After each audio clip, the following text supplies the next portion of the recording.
thank you so much for joining me for another edition of Married Clinic Live.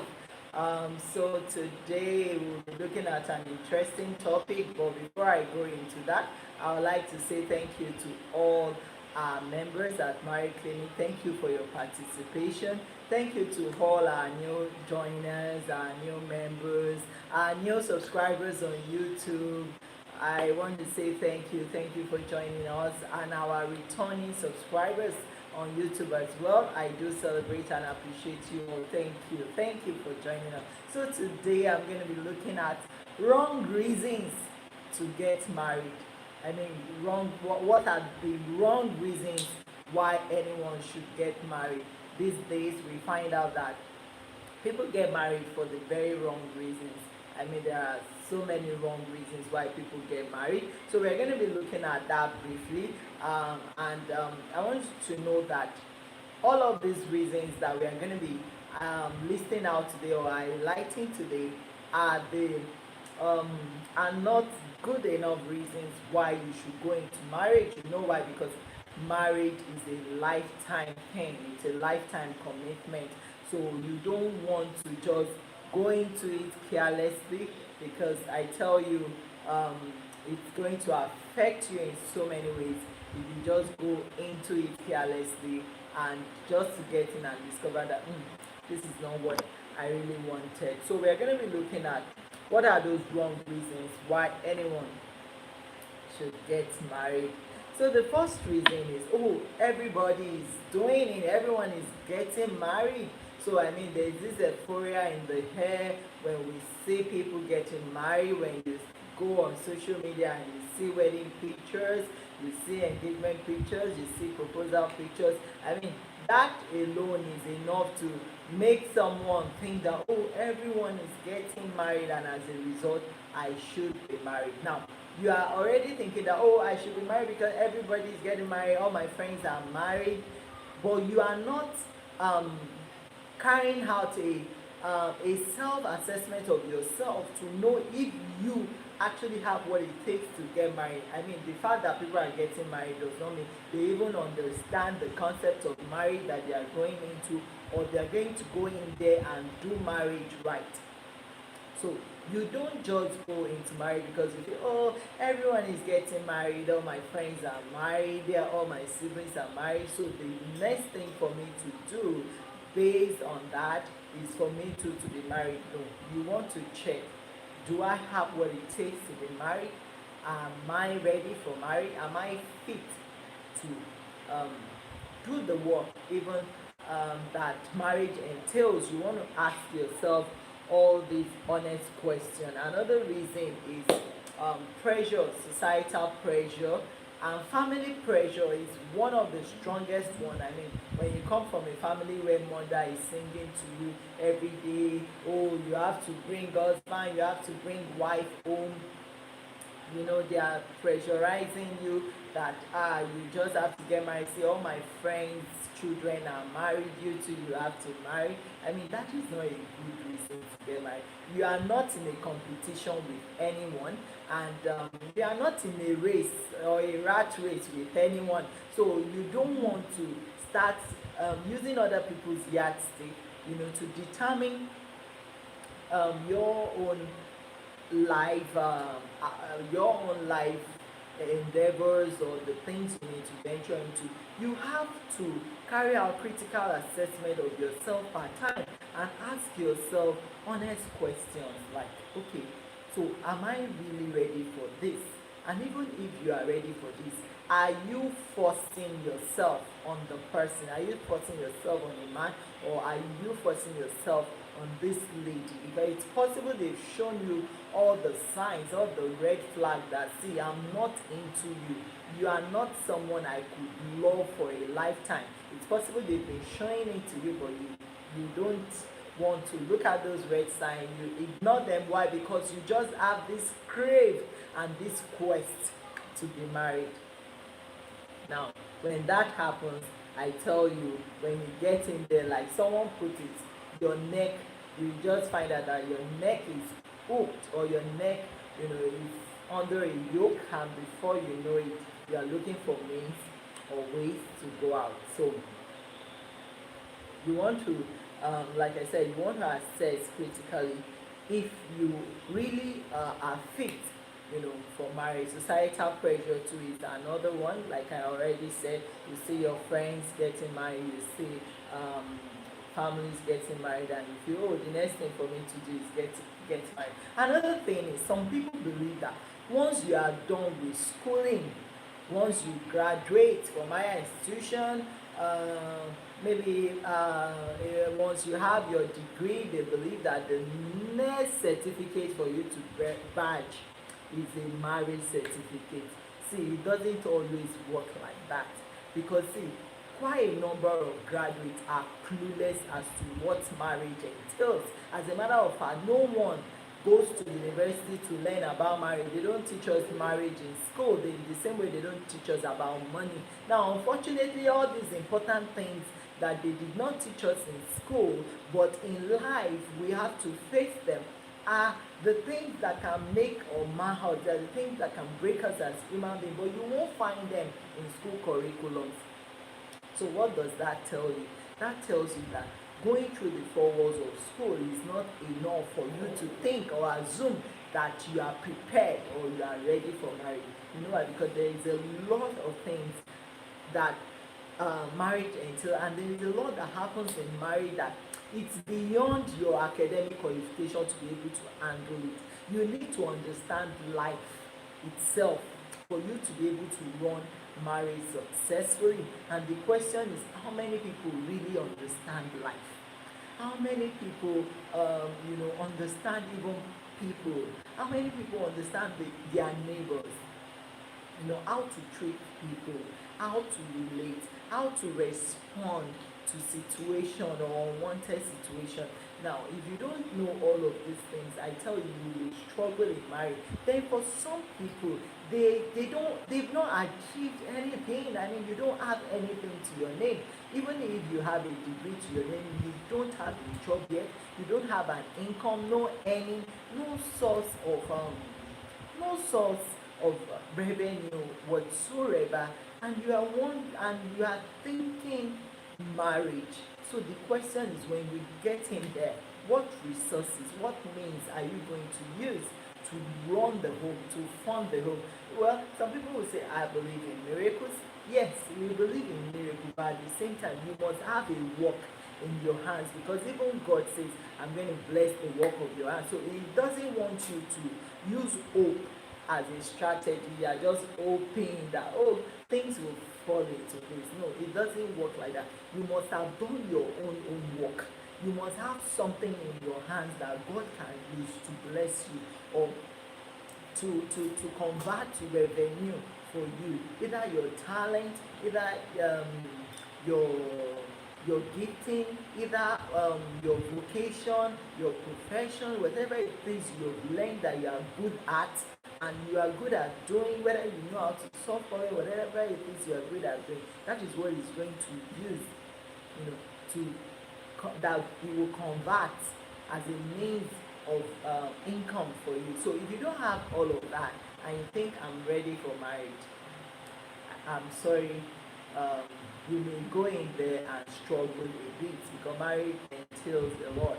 It's huge responsibility to be married. Another thing, if you don't know how to relate with people, elderly ones, younger ones, you will struggle in marriage, because see, in marriage you're going to be meeting in-laws, you're going to be meeting younger in-laws as well, and if you are the type that you are not sensitive, to human behavior, you can't read human behavior, you can't read the attitude of people, you can't read their body languages, I tell you, you will have problems. And another thing, people don't pay attention to details ordinarily in life, and if that is your case, I tell you, you will go into the marriage, with a mindset of thoughtlessness.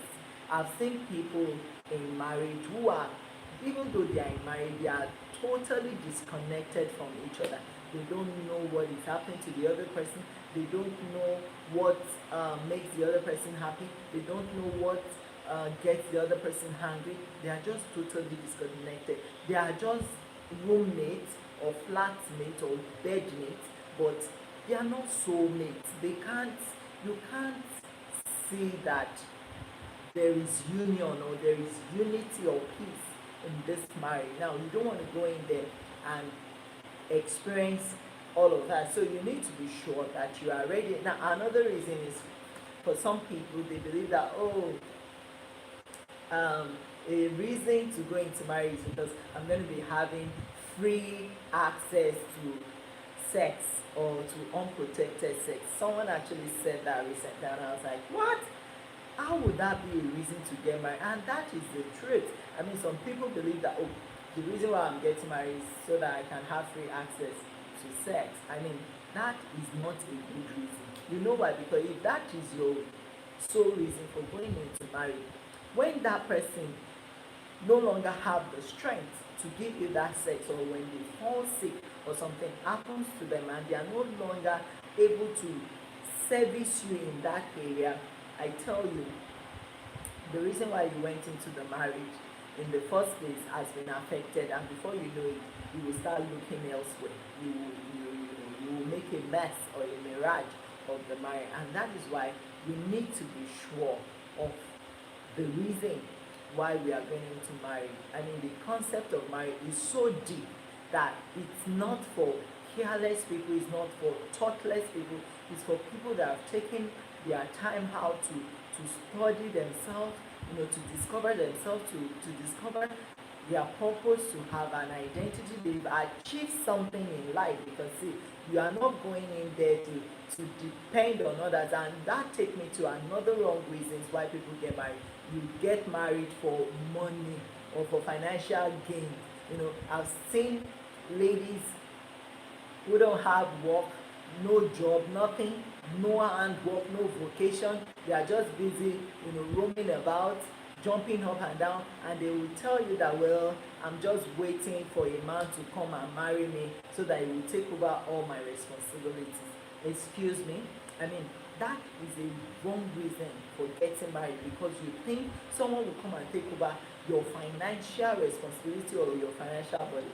I'm of the school of thought that as an adult, you should be able to fend for yourself to an extent. You know why? Because if you keep claiming that, oh, because you are female or you are a wife or a mother, then you should be dependent on another adult, I tell you, when that adult is no longer there, or when they lose their job, or when they fall sick and they can no longer work or earn, I tell you, all the burden will fall back on you, and you will look foolish for you depending on another adult like yourself, for your livelihood or your survival. And that is why it is good, regardless of your gender, to always have something doing, so that economically you yourself can be empowered, and you are not, and your motivation for going into a union or an institution like marriage will not be for money. It will not be for money, because the truth is the money can finish. We've seen people that when they started out they had money, but in between the marriage, maybe they lost job, they lost businesses, things happen, and the money was no longer there. And before you know it, some bad wives or bad husband will run off to another person, to another next person with money. But if you truly understand why you went into that marriage, then that will not be an issue. Even if such things happen, you will know how to go about it in such a way that your own will still run, regardless of the fact that one person has lost their job. And that is why marriage is teamwork. You don't leave all the work or all the burden of running a marriage to just one person alone. Two are always better than one. Now, when you don't understand this concept, I tell you, you will go in there with a mind of dependency. You will go in there with a mindset of entitlement. You are always feeling entitled, yes, because I'm married to you. I'm entitled to this. I'm entitled to that. Excuse me. At times we may need to end some of these things rather than just assuming that, oh, I'm entitled to it by the virtue of marriage. Now that does not say that we are excusing the men from taking responsibility. responsibility, because these days we have increasing number of men who push all the sole responsibility to the women, and the women complain. But we also have loads of women that don't do anything, and they don't want to do anything. They are just looking for men that will carry their financial burden. I tell you, it's not sustainable. Not even in an African economy, such things are not sustainable. So the earlier you go learn a vocation, a job, take up something and start doing, the better for you. Now another reason why people get married is for the status. I mean, it's for the social status. Yes, I'm married. Yes, I'm married. Oh, because they believe that when you are married, there is this, preferential treatment or respect that people give. Now, it's a good thing to be married, but you don't want to go into marriage for the very wrong reasons. I mean, you don't just want to go into marriage because people will give you respect that you are married. I mean, I know loads of people that are not married, yet they are respected by the virtue of the things they are doing in society, by the virtue of the fact that they are following their passion and their purpose, and they are making impact on the lives of others. That is enough to earn you the necessary respect that you need, and not just because you are married. You are married, because I've seen people who are married that you can't respect them because they are not adding value to humanity in any way. So, of what use or what essence is such marital union if it's not beneficial to humanity? So that takes us to another reason why people get married. Oh, they get married for just the fact that, oh, I want to wear gold rings, fanciful rings. Oh, I want to wear rings. I pity you. See, if you really have crave to wear rings or to put on rings, it's better you go get one for yourself on the market. Because see, if the reason why you are going into it is just to wear gold ring, a time will come. By the time the problems of marriage hit you, you will go so slim, you will emaciate so much that even the ring will be falling off from your finger. Yes, that is the honest truth. See, we need to understand what we are going into, because it's not about all the fanfare, all the fanciful things you see around it, around the wedding. Marriage is deeper than the wedding. And another wrong reason to go into marriage is, for the wedding party. People like wedding parties, so you are also craving to have a wedding party. Like, I'm going to have a wedding party as well, and just because of that, you push yourself into marriage when even this person has not shown any commitment towards you, towards your family. They've not shown to you that they truly love you genuinely, and not because of the things they want to get, or for free sex or some other things. So, I mean, there are so many wrong reasons why people get married. I could go on and on and on. The pressures are there. The some people go in there for the benefit. For some, they just want children. They just want children. They don't want any other thing. They keep giving back to children. Even though they know that these children, they don't have the means or the resources to cater for them, but they just keep giving back because they just want children to their names. Now, that is a wrong reason to get married.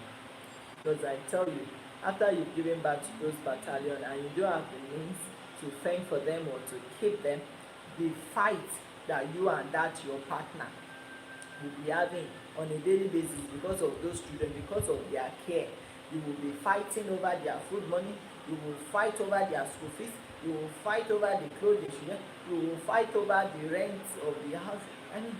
So we need to put thought to to all of these things. We need to put thought to all of these things. Some people also get married because of the physical look of the person. I like her back here, I like her front here. Oh, she's endowed. Oh, is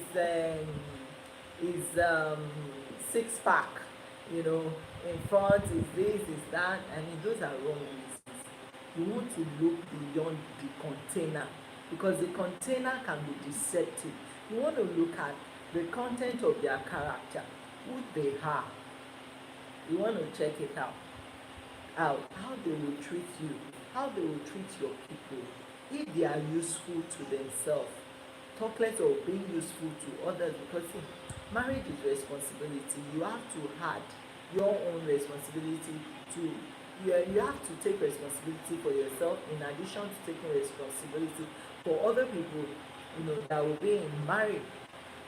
So for some, they just need a baby making machine. For some, they just need a sex machine. For some, they just need a money spinning machine. For some, they are like, oh, I'm getting old. I'm getting old. I'm getting old. I need to get married. I'm getting old. Please, no one is marking register for latecomers. Yes, it's good to be married on time or early enough, but I tell you, I've seen people married even in their 30s, mid 30s, 40s. See, they are, they are still giving back. They are enjoying their lives. So it's not by running or rushing to go and get married and you rush out, or hate. Another one wrong reason to get married is looking for someone to do your laundry for you, to cook for you, to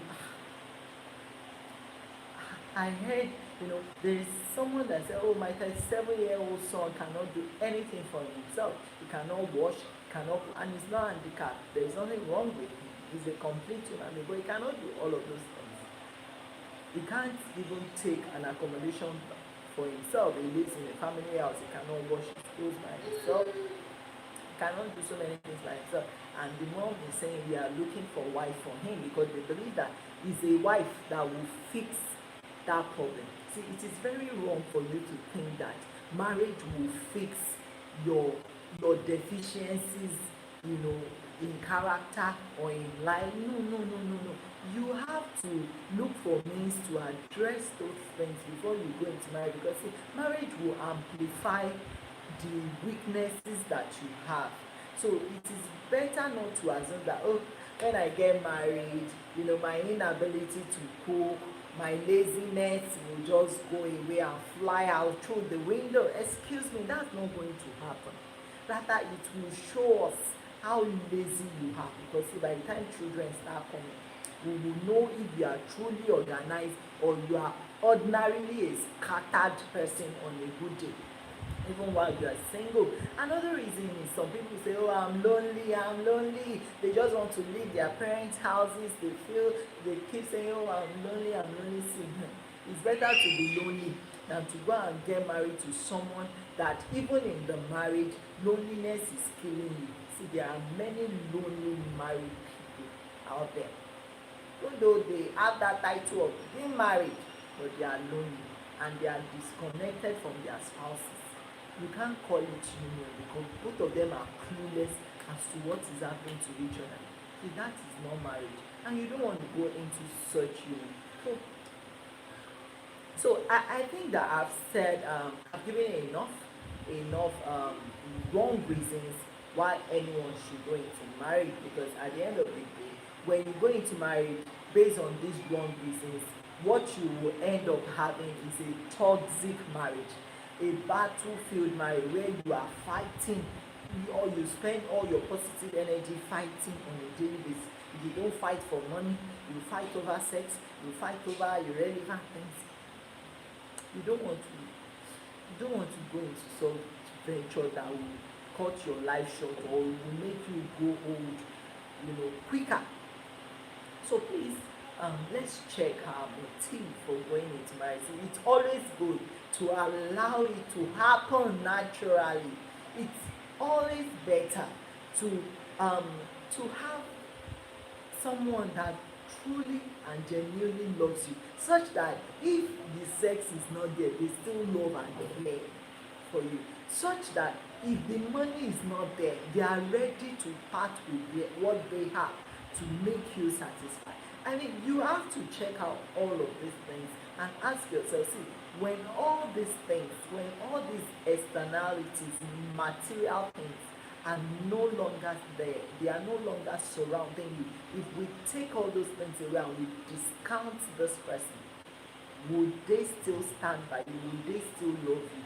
If the car is not there, if the money is not there, if the good job is not there, if the social status, the fame, everything you are looking at that is glittering to you, because there is this saying that is not all that glitters that is It's not all that glitter that is gold, or how do they say? You are after all the fanciful things, you know, that surround the person, but not that you genuinely love this person. Because if anything should go wrong about what attracted you to them, then you will flee, you will run off to another next man or another next woman. Then you need to check if that, if you settle for such people, I tell you that marriage is going to end up a mirage. And when it end up a mirage, things will naturally fall apart, and you won't be able to hold anything together. It won't hold together at the center. So I'd like to stop here now, because I think I've said a lot. I didn't plan to do a long video like this, but I think it's necessary for us to discuss things, and it's going to help a lot of people. So I'd like to stop here now. I hope you have learned something today. Please don't forget to subscribe to our YouTube channel, Marriage Clinic TV. Don't forget to share this video, give us a like, give us a comment. We hope to hear from you, and we hope to see you another time. Till we see you again, I remain your host, Malaya and Okuti, and I say bye.